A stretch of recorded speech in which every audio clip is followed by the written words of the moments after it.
I'm Lisa. And I'm Diana. And this is Pillow Fort Chillers, where we talk about crime, cryptids, and anything creepy that keeps us up at night. Today's drinks of the day, I'm having a margarita, and Diana is having a twisted tea, peach flavored. Twisted tea. Cheers. I promise I'm not going to hit anybody over the head with a can of twisted tea if anybody saw that video. Oh, yeah. Do you remember that? Yeah, well, I won't do anything to deserve getting hit over the head with a twisted tea. Well, I don't have a can either, so. I mean, the can's empty. Imagine just being hit in the head with a 24-ounce twisted tea. Straight to the dome. Straight to the dome. And today we're going to be talking about a case of folie à deux, which for those who don't know is going to be like it's a shared psychosis, basically, or a shared delusional disorder. It's a collection of rare psychiatric symptoms that kind of culminate in hallucinations, weird behavior, all that kind of weird, freaky stuff. And there can also be bigger cases that are more than just two people, which is kind of freaky. You can have like folie à trois or folie à quatre. I don't speak French, so please don't hate me. Folie à deux. Ooh. It's supposed to be folie à deux. Oui, oui. Oui, oui. Oh no, please, we can't do the American thing where we're like, oui, oui, baguette. This is why the French people hate us. I think the French people just hate everybody. That's fair. If we're being honest. No, that's fair. So, typically with folie à deux, there's going to be a dominant person and a submissive person, I guess you could say. So, there's a primary or inducer that kind of typically already is diagnosed with some type of mental disorder. And then there's going to be a secondary person that may not have ever developed delusions on their own, but they kind of get triggered by the primary person. There can also be a second type of folie à deux where both people have some type of mental illness diagnosis, and they somehow, which is very freaky to me, it doesn't make sense, but they both get triggered by the same thing at the same time and then share that delusion. So you're just going to glaze over these French words? I need you to just have at them. I was going to just... Folie impossible, folie simultanée. Listen, I took Spanish. I didn't So, take French. That's fair, but still. Folie simultanée is where it's the double. The two of them are both having this shared delusion. So the impossible is when there's a dominant person. Yeah, and there's a submissive, yeah. And there's a submissive. Yeah. So it was this one, which one was this one? This one, they can't really know, because it's really hard because neither of these people, went into treatment afterwards. And no one really knows what happened to them after this event. Good. We'd love to see it. Yeah, I mean, hey, live we your love life. people that have crazy mental health breakdowns that don't get help afterwards. We'd love to see that. Yeah, live your life, Who am I to judge? The way that you're usually able to tell the difference between the two is once one party is hospitalized, if it's not a simultaneous, and it's more one's dominant and one's a secondary person, the secondary person, once they're separated from the dominant, will calm down. And it's basically like their delusion is gone and they return to normal life. So it's more like a codependent thing. Yeah, so once they're removed from the dominant person, they'll chill out and won't need medication. Can you tell she did the research for this case? Yeah. I do the research on a lot of stuff. See, I know about this case, I have a lot of but time on my hands. we've got the in-depth, we've got the inside scoop right now. It's really great. Yeah, I have a lot of time on my hands, so... And plus, this is one of those cases that has always stuck with me. So, we're going to get into the case. So, there's kind of just some different types of delusions that can happen, like bizarre delusions, which are totally not... There are things that are just not going to happen. So, they're not understood by their peers. It's things like, while they're sleeping, aliens are going to come and steal all their organs. That's a bizarre delusion.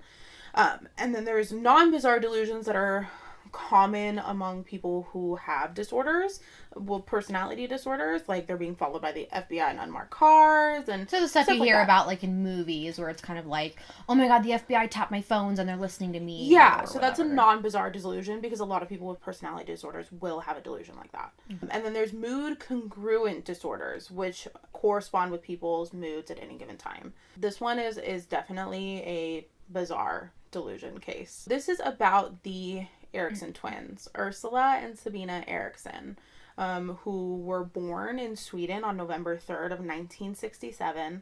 But this all takes place in May of 2008, in the UK. So they were about 41 years old when all of this was happening. They start out, both of the twins, Ursula and Sabina, start out in Ireland, and they travel to Liverpool, and then board a bus to London. So those of you who are not familiar with geography, Liverpool is northern England, and London is more towards the south. So it's a little bit of a drive. She's talking to me. She's judging me right now because I don't know geography. Well, I've been to England, so I know where things are at. I'm feeling really judged right now. Would you like to see a map? No, I don't want to see a map. They're on this bus, and the bus pulls over at Keighley Service Station, which is on the M6 motorway. And there are a lot of conflicting reports on why the bus pulled over. The police report states that they did not feel well, and so, like, they didn't return to the bus. But wait, then, so did they, like, tell the driver they wanted to stop and the bus driver pulled over? That's what they're saying? That's what the police report indicates, that Okay. someone didn't feel well, so the bus stopped. Okay. And then the girls got off the bus and they didn't get back on, and the bus continued with its journey. The bus driver, however, has a completely different story, and says that he left them at the service station. That this was an unscheduled stop that he made, purposefully to get them off the bus. He said that he stopped due to their erratic behavior around 1 p.m. And states that both of the twins were, like, tightly clutching their bags and looking around and being all very, like, sketchy. I would be sketched out too. When they got off the bus and tried to get back on, the bus driver was like, I need to search your bag. Wasn't there, like, a situation where the bus driver kind of thought maybe they might have, like, a bomb or something? Or, like, Yeah. something dangerous, and they're, like... They were being so weird that they're, like, these people might have something really not okay in their bags. Yeah, and that's why he asked to search them. He was like, hey, like, I'm cool with you getting back on the bus. Of course, he's saying in a British accent, so... But I'm gonna need you to show me what's in that bag, Open up right? that bag. Yeah. Let me take a little peek. We're gonna need to do a what's in my bag vlog, okay? He just busts out his Yeah, camera. what's in your bag? And they said, no, sir. You cannot search my bag. No bag for you. So the bus driver decided that he was going to leave them at the bus station. Was like, deuces, girls, see you later. And Side of the road. Bye. He actually told the manager of the service station, like, hey, I'm leaving these girls. They're acting really sketchy. Bye. And the manager of the bus station, the service station, was like, yeah, they are. And he actually ended up calling the police. Because he felt like they were being really suspicious even at the service station. He was like, these girls are weird. And the police come, deemed that they were harmless, and just let them go. And I was like, okay, that's cool. I Not guess. enough sketchy people get the police called on them. I wonder, like, here in America, we call the police on sketchy people all the time. But I wonder if in the UK, like, it's just... Like, Do you feel like sketchy people get the police called on them more than, like, children playing in the front yard with squirt guns by Karens? Yes. I don't know. I feel like the Karens have this one here. Well, I feel like it depends on the neighborhood that you're living in. I mean, I live in a neighborhood where there's sketchy people as my next door neighbors. So yeah, that's realistic. But I mean, you know, we need a tally. We need a police call tally. yeah. How many times have you called the police on a sketchy person, and how many times have you called the police on a child? I mean, I don't really consider myself a Karen, so I can... Am I Karen? No. I'm just going to say that I've never called the police on anyone. So. My mom's a little bit of a Karen. Yeah, she is. We love her. We love She her. is also one of my But mothers. she's also a little bit of a Karen, yeah. Just a little bit. Honestly, I feel like if you're a white woman being raised in our area, or being, like, living in our area, you're going to be a little bit Do you of a feel like Karen. there's a Karen scale, though? Because I feel Yes, like yeah, sometimes no, there's absolutely. things that you can Karen out on where you're kind of in the right, but you are acting like a little bit of a Karen. And then there's, like, a real Karen where it's like, what are you doing? Yeah, no, yes. Okay, there's, like, Karen where you're just, like, throwing a fit. And then there's Karens where you're just, like, being racist and, like, for what? Yeah, Yeah. it's like your behavior's justified, but you're kind of overreacting. And then there's, like, now Like, you're just ma'am. now you're just acting up. Ma'am, that is just a child trying to sell lemonade. Yeah. The next time that the Erikson twins are seen is on CCTV footage departing the service station. So they were last seen on the Central Reservation, which is the center divider or median of the M6, attempting to cross the motorway in traffic. They were just walking down, too. So, like, for a while, Yeah. they were walking down the center of it. It's like, Yeah. you know, for those of you that, you know, just trying to conceptualize this, you're driving down the freeway, you have the center divider, the cement in the middle, and there are just two people just vibing, walking down the center of the freeway, or highway, or motorway, whatever you call it. And it's just like, hello, I know that there's, like, you know, spare tires and busted teddy bears out there, but shouldn't really be there. So just don't just. And I'm sure. Just don't. Could you imagine just like driving and you just see these two twins just walking? I'd be like, seeing two people just walking down the center of the motorway. To be completely honest, in this day and age, wouldn't really surprise me that much. I feel like it would surprise me if they were blonde twins. I would just be like, you're dumb. I don't know. I feel like if I'm going 70 miles per hour down the freeway and I see two people walking, I'm really not going to notice that they're twins. I feel like I might. You would. I wouldn't.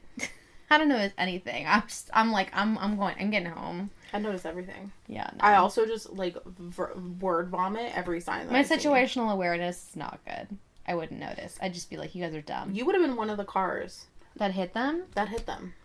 That's probably true. Fair enough. Fair enough. Spoiler alert, Sabina was hit by a car. She was struck with just minor injuries, which of course the police were called. And the crazy thing about this and why it's so well documented for being in 2008 was the police that arrived were filming a TV show called Motorway Cops, which is basically like... It's like cops. Yeah. In America, you know, it's like cops. These are like highway patrol. They just happen... So they're walking on the motorway and the cops show up and they have a TV crew filming for Motorway Cops. And this is before they had gotten hit. They were just walking, and the police get there, and the police they get them to the shoulder. I don't know. Well, no, Sabina gets hit before the police get into the shoulder. She got hit first? Yeah, she got hit, and then the police. I must have my facts mixed up because I didn't even know she got hit already. Only Sabina got hit, and was struck with minor injuries like bumps and bruises, like not. Okay, she got sideswiped. Yeah, she got a little. She got a little sideswipe. Okay, a little hit and run. Wait, was it a hit and run? No, I would assume the person pulled over. British people are much nicer. That's debatable. Depends on where you are. Birmingham? No. Damn. What? They're not. The Birmingham people are going to come for us, man. No, they're going to be like, yeah, that's fair. Fair enough. So anyway, the cops get there. Yeah, the cops get there. And they have like the twins on the shoulder of the highway, like on the slow lane. And this is all being recorded. Yeah, it's all being recorded, and it's so wild that it's being recorded. Like, it's like high def, but like high def for 2008. And the thing is, like, Folie à Deux was never well documented until this. So seeing it all play out was kind of like scientist surreal. porn. Yeah. They were like, the police are kind of questioning the girls on the side of the freeway. And all of a sudden, Ursula just, like, dips out. And she runs straight into the motorway and gets hit by a lorry. She, like, does this whole maneuver, too, because the cop has her by her jacket. He's kind of, like, you know, has her, like, just a little hold by her jacket. Because they're on the street and they're acting really weird. So they're kind of just hanging on to her. She, like, flips out of her jacket. She does this whole spin thing. And I'm going to put, for those of you that are watching on YouTube, I'm going to insert a little bit of footage of her spinning away.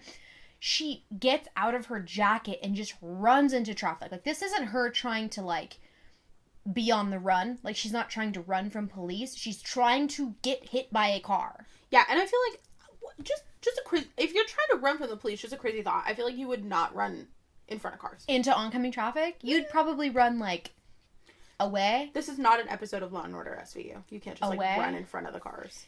Yeah, and so... just slide over them. She very, very deliberately runs into oncoming traffic. But gets better. It gets better. It does. Because shortly after... Sabina breaks free, and she also runs into oncoming traffic and gets hit by a sedan going also... She said, oh, it's time for Frogger? Let's go. She said, oh, me too. FOMO. Don't want to be left out. Also runs in. And it's so crazy because this is all being filmed by the TV show. And they're all just like so shocked. And they're like, oh my God. Oh my God. She seems alright, but I'm not a doctor. She has been knocked down. Is she the one that speaks English or the other one? Yes. Right. The other one, she's the one running. Oh no! Mike Alpha, we need ambulance. Senior officers to the scene. We've got 2 possible fatals. And, like,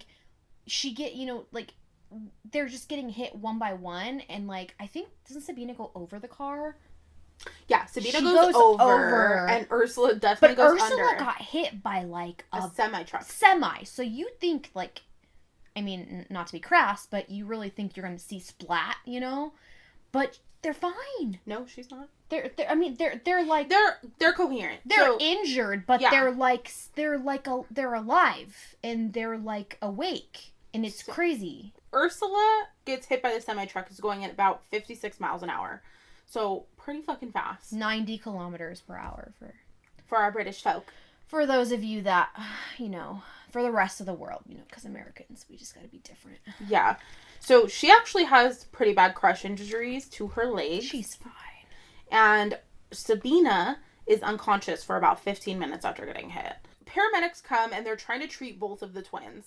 And Ursula is screaming and yelling and spitting and scratching and just like fucking losing her mind. No, come on, my love, come on, you've hit your head. Calm down. We are the police. Calm down. Yeah, and the doctor's en route. It's okay, calm down. She appears very disorientated. And the police are trying to detain her or like restrain her and like, hey, can you chill out a little bit? Your legs are kind of mangled. They're looking a little bit like ground beef right now. So if you could just chill. And she looks at the police who are restraining her and say, you're not real. I recognize you. Which, how do you recognize someone who's not real? I don't know. She's having just full-blown delusion. Yeah. Sabina then becomes conscious and starts yelling at her sister, saying that they're going to steal her organs. They don't want your organs. But okay. She then gets to her feet after, meanwhile, she's been unconscious for 15 minutes. She gets to her feet and starts yelling at the police and is like, help me, I need the police, help me. And the police are just standing there like, hello. We're right badge? Here. We're right here, ma'am. I am police. Obviously, she didn't want these police. So she punches a police officer who's trying to help her and runs onto the other side of the highway. So the other direction. And is just booking it. And at this point, I'm pretty sure both sides of the highway are shut down. So, like, there's not moving traffic. But bystanders and first responders, like, catch up with her. This was Sabina, by the way. Ursula's legs are not working so great. Yeah, so she's not running anywhere. She's not. She's immobile. She's sitting. She's laying. I don't know if she's going to be sitting either. I feel like it was pretty bad. Bystanders and first responders catch up with her, restrain her, and take her to an ambulance and sedate her. Because obviously she's an issue. She's a problem. Ursula was taken to the hospital via air ambulance because her crush injuries were too bad to wait, for being driven. And Sabina was taken to a local hospital, sedated. After they caught her when she ran across the motorway. Yeah, they were like, okay, girl, we're just gonna stick this needle in you. And I mean, realistically, like, people handle trauma differently. So, I mean, obviously it was really clear that they were having delusions, but sometimes when people get injured, they can go into shock and they can start freaking out. So at this point, they're kind of like, are she having delusions? Do they have mental health issues? Is she freaking out because she's in shock? Obviously, they just ran into traffic, so it's probably one of the more, like, mental health things, but they put her down. They put her down. She went down. I want to be clear, they did not euthanize her. No, they didn't euthanize her. It's just temporary. She went night-night. A little mixy mix of cocktails. She went night-night. Good night, girl. It's a happy Saturday night. You know what I'm saying? She won't remember that one. No. They take her to the hospital, and the reports are that she really doesn't care about her sister's injuries at all. She doesn't care about anything. She's just calm, cool, collected. She was released from the hospital about 5 hours after being taken in. So she got hit by a car twice. 5 hours later, she's out. She's fine. She's fine. And by out, I mean she was arrested. So she goes into police custody and was released on May 19th, 2008. And she pled guilty to trespassing on the motorway, hitting a police officer, and she was sentenced to just the time served in jail because she was in the jail for a couple days. Sabina left court and wandered the streets of Stoke-on-Trent, trying to locate her sister and carrying her belongings in a plastic bag, which to me would be sketchy as hell. It wasn't just any clear... It's the type of clear plastic bag that you get from the hospital. That's not weird to me. So, like a clear bag, like I don't know. That's not weird to me. Not the type that you take to like a concert or like a venue where they're like, oh, you can only bring clear bags. Like this is like a clear bag that you clearly get from like after being arrested or after going to the hospital. I can't picture it. Hold on, let me just look it up. Clear plastic bag, police, like that. Yeah. Oh, so like the ones that they seal. Yeah, that's what they put all your shit in after you get arrested. It almost kind of, you know what? It kind of looks like a biohazard bag, like a Yeah. medical hazard bag. Mm-hmm. Okay, all right. Oh wait, okay, that would be a little weird. I'm thinking like a clear plastic bag with like a handle, you know, that you're walking around with, and you're just like, yeah, this is my fashion.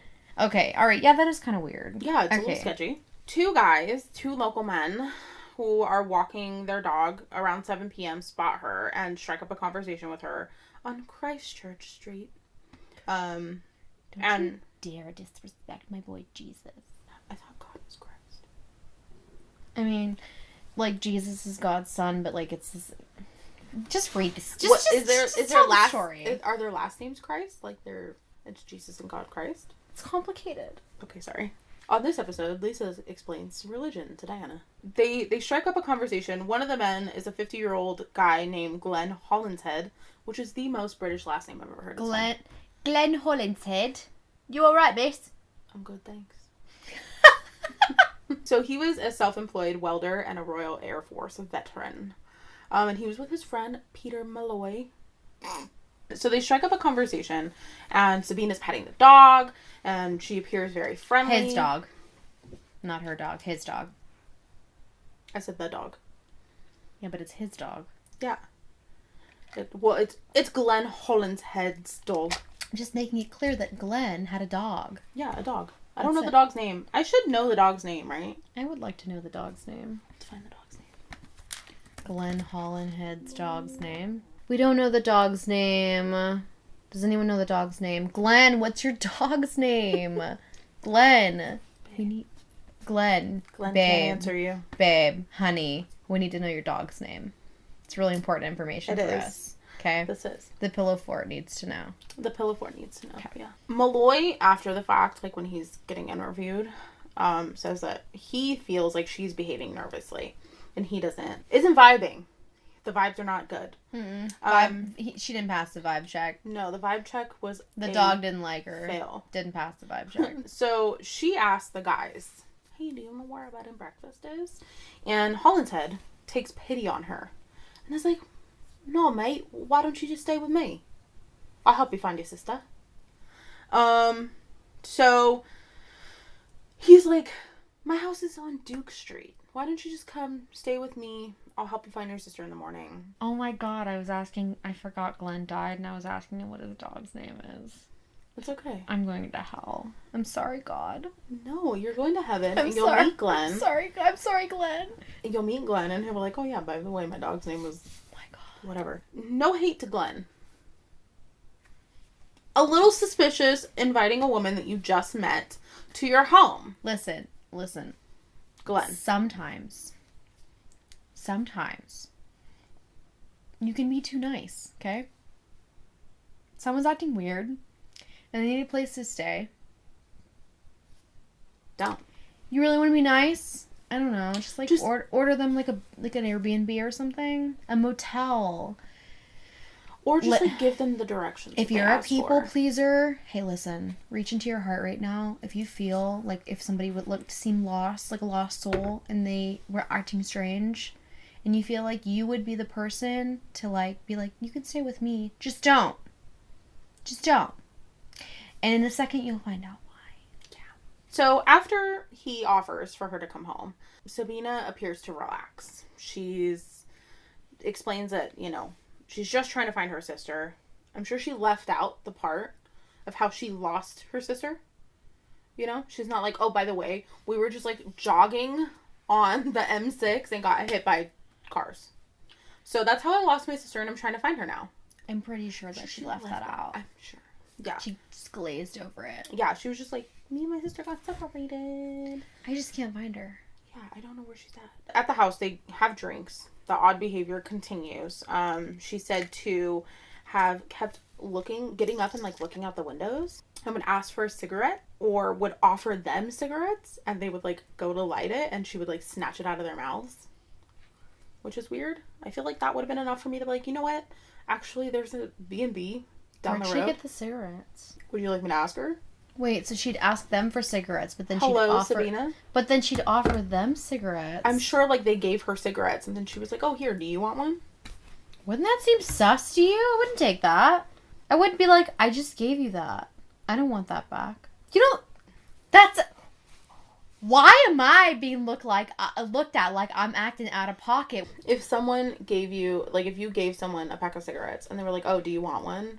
And, like, offered you. Yeah, so, like, look, if I was like, can I have a cigarette?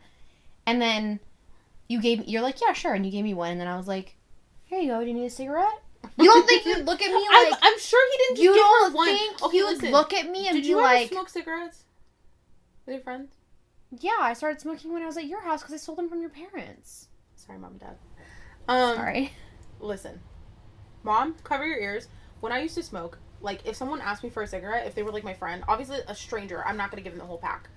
But if they were my friend, I would give them the whole pack and be like, here, yeah, take one. So if they, like, then offered it back to me, was like, hey, do you want one too? I'd be like, yeah, sure. That doesn't happen. How does it not happen? That doesn't happen. That doesn't happen in real life. So if I was like... If I was so like... you're telling me my existence doesn't matter. So basically what you're saying is you're out there, you see a lost soul, you offer to... Well, no, I would never get in this situation. You offer to let them stay at your place for the night, they ask you for a cigarette, you give them a cigarette, and then they offer it back to you. You don't think that's sus? You wouldn't be like, what is wrong with you? Let me tell you something. Because first of all, my red flags would already be going off. But let's say my red flags are not. Let's say there ain't no red flags. That everything's cool and collected. Everything's green. Everything's green. Green flags all around. And then that happened, I'd be like... That's your breaking point? That's my breaking point. Yeah, I'd be like... I just gave that to you. That'd be like me. That's the same kind of feel as like someone being like, hey, how are you doing? And you tell them... And then you go, I'm good, how are you? And they go, I'm good, how are you? And you're like, what just happened? You've never accidentally done that? What just happened right now? But no, but they don't correct them. They don't go, oh, yeah, I just asked you that. They don't correct themselves. They just look at you like... What if that was her face while she was, like, offering it to them? Cigarette? She's Swedish. Oh, she's not French. All I'm saying is that is weird, and that would be a red flag for me, and I'd just be like, okay, I'm going to bed. And then I would lock the shit out of my door. I don't know, I feel like the red flag for me would have been the clear plastic bag. That would have been enough. It's the plastic bag for me. I would have switched to the other side of the street with my dog. It's the cigarettes for me. Yeah, let's not smoke, guys. Don't. It's the twins for me. I can't say that. All of Kevin's family are twins. Oh, sorry, Kevin. So anyway, so cigarettes. She was snatching the cigarettes out of their mouths and claiming that they were poisoned. Which, how do you know that? You just got those. Maybe she had a sixth sense for poisoning. Who can say? So Malloy leaves just after midnight. And the next day around midday, Hollinshead called his brother to help find Ursula. Next thing they did was around 7:40, Hollinshead went to his neighbor's house and asked for some tea bags and then returned home. And 1 minute later, allegedly, he stumbled back outside, bleeding, and told the neighbor, she stabbed me, before collapsing to the ground and dying from his injuries. He also said his last words, look after my dog for me. He said, look after my dog for me. Screaming, crying, throwing up. My reaction. Okay, I'm not laughing because it's funny. I'm laughing because... Those are my notes. That's what... That wasn't what... He wasn't screaming, crying, throwing up. I am. She's screaming, crying, throwing up. Yeah, when I read that, I was like, you know what? That's enough. That's enough. That's all I need to know. That's awful. Sabina ran after the incident and was next seen on CCTV footage with a hammer, hitting herself in the head with it. Fair enough, you know? Let her. Yeah. Well, the thing is that some random person saw her doing this and did not let her. At least she didn't hurt the dog. Yeah, thank God. We watched American Psycho for the first time. Does the dog die? The dog. Anyway. There's actually a website if you ever have like phobias or like you don't like seeing things in cinema. It's literally called Does the Dog Die like .com or something, and it'll tell you like what types of specific phobias are in movies, like if the dog dies, if there's like CP, if there's a ABUSC, if there's like vomiting, if you have a metaphobia. It's crazy. Like my sister has a metaphobia, so she looks up movies on if does the dog die. I feel like I don't have any phobias except for sitting through a whole movie. She can't sit through movies. It's I weird. did really good last time I was here. No, she really did, but she can't sit through movies. She'll either like be on her phone or she'll like stop, she'll check out emotionally or like mentally, or she'll just like fall asleep. You know that sound that's on TikTok? It's like, I'm spinning like a ballerina. That's what my brain does when I'm watching a movie. Literally, whenever she's watching a movie, it's just that's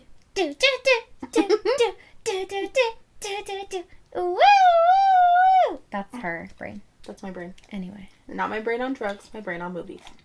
A random person decided to try and take the hammer away from her, and during the struggle, Sabina took a roof tile from her pocket. She just had a roof tile in her pocket.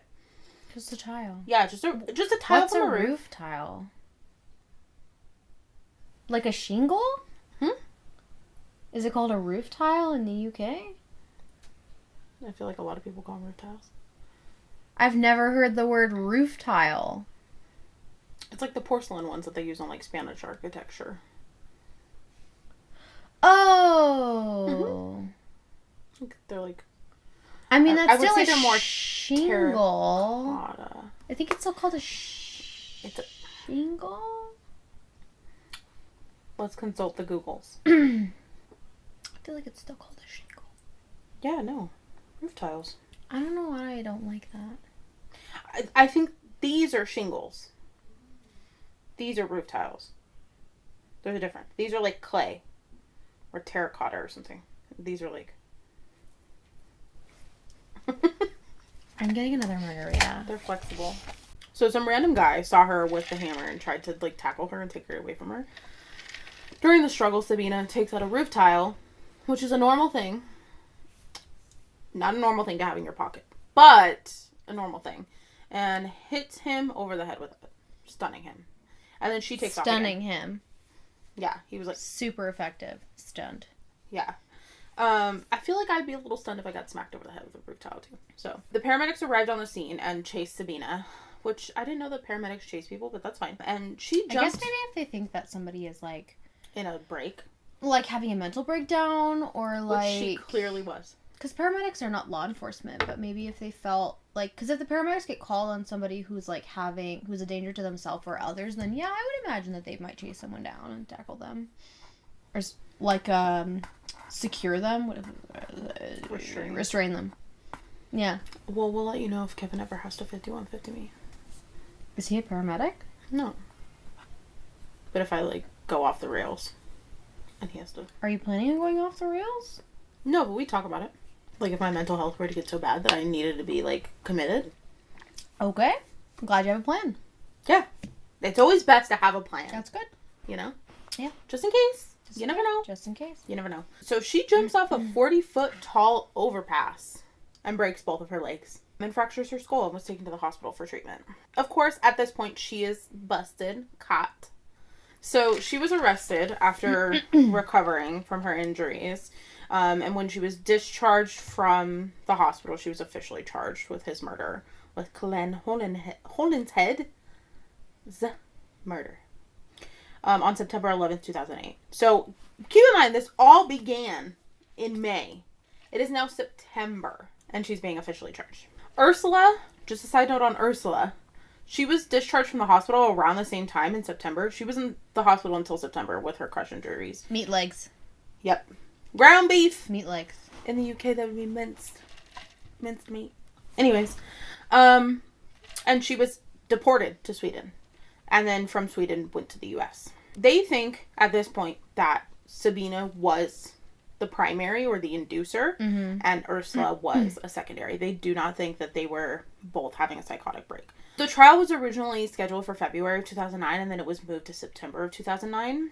And Sabina eventually pled guilty to manslaughter with diminished responsibility on September 2nd, 2009, which diminished responsibility in the UK is basically like pleading guilty by way of insanity. During the investigation and during the trial, it comes out, exactly what happened. She stabbed Holland's head 5 times with a kitchen knife. And during the interrogation, she never explained her actions. She never gave any answers to any questions. She basically just said no comment to every police questioning. Both the prosecution and the defense agreed that Sabina was not sane during the crime, but has since become sane enough to stand trial. However, they never once mentioned the incident on the M6 motorway during this trial. They never brought that up, which I feel like is kind of a crucial part of the whole story, but that's fine. During the trial, defense claimed that Sabina was actually the secondary, and not Ursula. Ursula was the primary, but evidence shows and psychologists suggest that that's not the case, that Sabina is the primary, because Ursula was able to go on and live a normal life after she was separated from Sabina.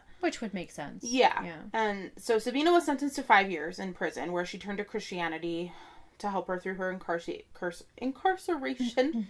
Due to time served while waiting for sentencing, she already had over a year, which means she was eligible for release in 2011, which she did get released. That's when I graduated. I graduated in 2014. How does that make sense? We're 4 years apart and I graduated in 2014. You graduated in 2011. I was a year behind. Oh, sorry. Didn't mean to bring that up. Just because of my age. Oh, you were right on the cutoff, huh? Yeah. 9 days. 8 days. Stupid. Yeah. So, to bring up my trauma about my education. I'm sorry. So Ursula now lives, current in the U.S., and Sabina was last reported to be living in Sweden, but not much is known about them now. They have not spoken out about the issue. They basically just never heard from again. And Bye. from what psychologists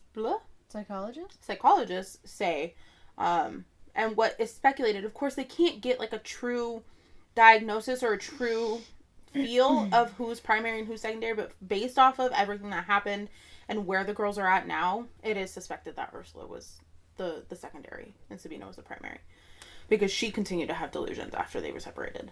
But yeah, that's their story. They're just living their lives now. That is a wild story. Yeah. Of Ursula and Sabina.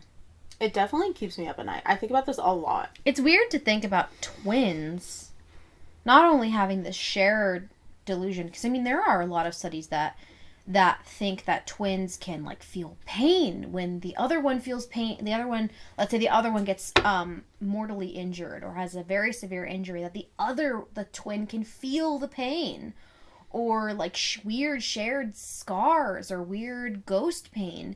And it's so interesting. There's just so little evidence. There's so little documentation about stuff like that. But then there'll be cases like this. Yeah, and a lot of cases of folie à deux that are documented are usually they are secluded from social interactions with other people. So it's basically two people who spend all their time together. And I don't know. There's not a lot of information on what was going on with Sabina and Erica.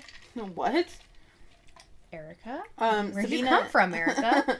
Sabina and Ursula, there's no information on what their life was like leading up to these events. They've never talked about what happened to them. So we don't know what their life was like beforehand. So we don't know if they were secluded and that's why this happened, or if it's because they're twins and they have a really close connection. I don't know. But who can say? They really went out there and they had that delusion. They really did. Mm-hmm. But that is the story of Sabina and Ursula and their folie à deux. Good French. Thanks. It could be terrible French, but who can say? Anyway, I'm sure they'll let us know. French? This is a brand new podcast. It was Diana's idea. She really wanted to come together and do something fun. So